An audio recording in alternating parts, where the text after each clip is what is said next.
नमस्कार प्रिय मित्रों, मैं आप सभी का एस्ट्रो फ्रेंड विजय तिवारी। मित्र, मैं आपको बताता हूं हर महीने का राशिफल।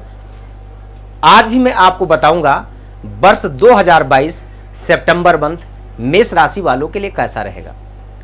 क्या कुछ खास परिवर्तन आपके जीवन मेरे मित्र होने वाला है, वो मैं आपको इस वीडियो के माध्यम से आपको बताऊंगा। लेकिन उससे पहले मैं कहूंगा कि अगर आपने अभी तक मेरे इस चैनल को आपने सब्सक्राइब नहीं किया तो प्लीज़ आप इस चैनल को हमारे सब्सक्राइब करें, लाइक करें और शेयर करें।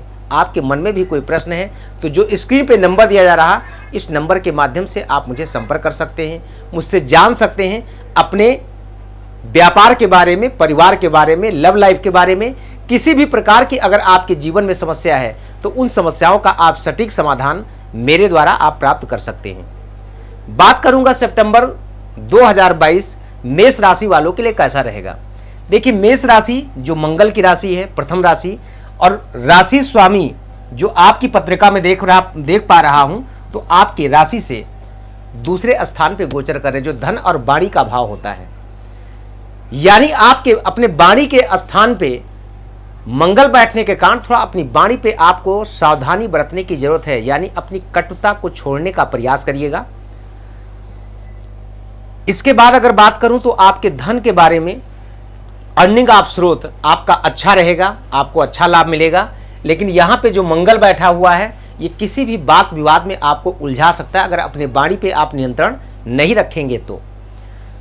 तीसरे भाव की बात करूं, तीसरे भाव का स्वामी जो आपकी पत्रिका में बुध है, जो कन्या राशि में अपने से छठे स्थान पे, यानी आपके राशि से छठे स्थान पे गोचर कर रहा, ये आपकी लाइफ के लिए बहुत अच्छा नहीं है, क्योंकि रोग ऋण शत्रु को ये बढ़ा सकता है।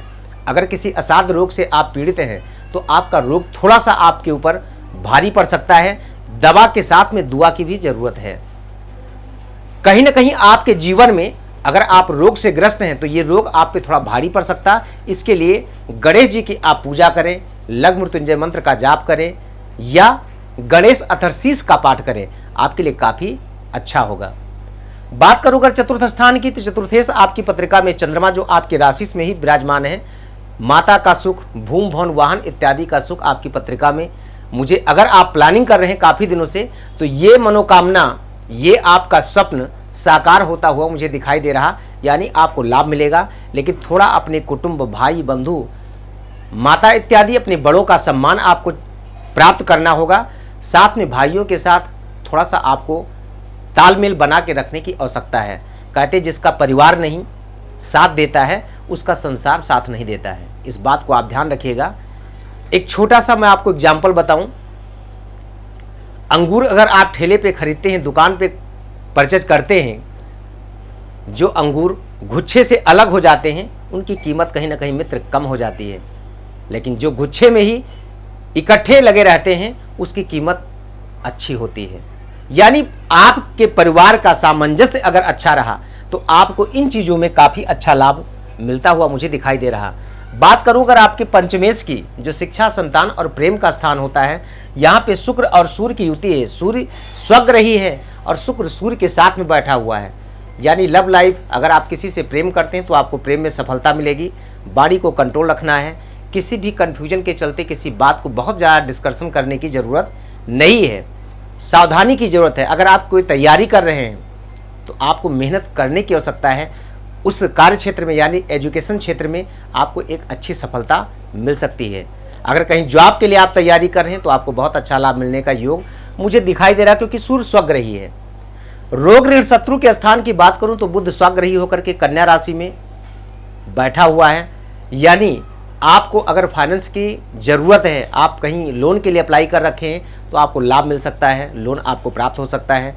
कोई अगर आपका शत्रु है, किसी प्रकार का कोर्ट कचहरी से संबंधित अगर कोई बात विवाद चल रहा है, उस मैटर को अगर आप सुलझाना चाहेंगे तो आपकी ये समस्या सॉल्व हो सकती है, क्योंकि समय आपके अनुकूल है।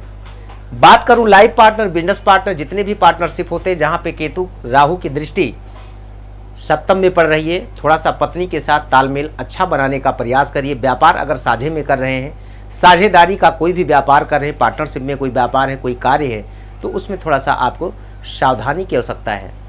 जब तक किसी भी बात को अच्छी तरह से आप समझ लें, तब तक उस बात के लिए अपने पार्टनर के साथ, चाहे वो आपका पत्नी हो, आपका लाइफ पार्टनर हो या बिजनेस पार्टनर हो या जिसके भी साथ आप कोई कार्य कर रहे हैं उसके साथ किसी बात को लेकर के बहुत ज़्यादा डिस्कशन ना करें। अष्टम भाव की बात करूं तो आपका राशि पति मंगल द्वितीय स्थान पे है, जो आपकी लाइफ के लिए अच्छा है।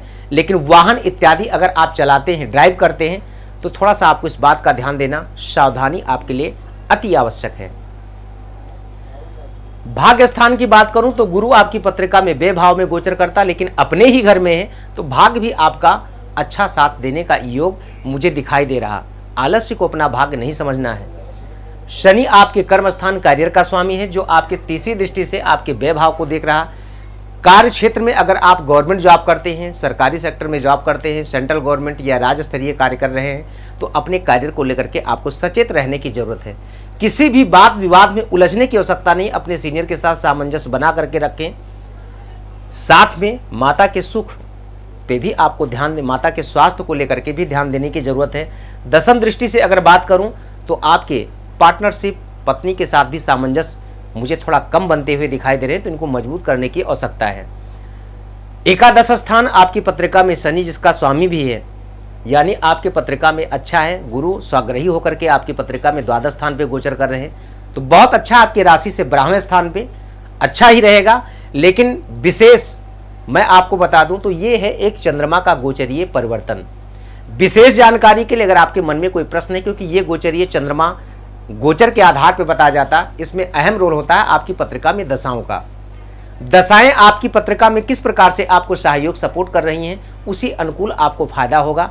विशेष जानकारी के लिए जो स्क्रीन पे नंबर दिया जा रहा, इस नंबर के माध्यम से आप मुझसे जुड़ सकते हैं, बात कर सकते हैं। आपके मन में कोई भी प्रश्न है, आप हर एक समस्याओं का समाधान मेरे द्वारा आप प्राप्त कर सकते हैं। तो आज के इस वीडियो में सिर्फ इतना ही। पुनः मैं किसी नए टॉपिक अन्य राशियों के बारे में फिर मुलाकात करूंगा। तब तक के लिए नमस्कार। जय श्री सीताराम।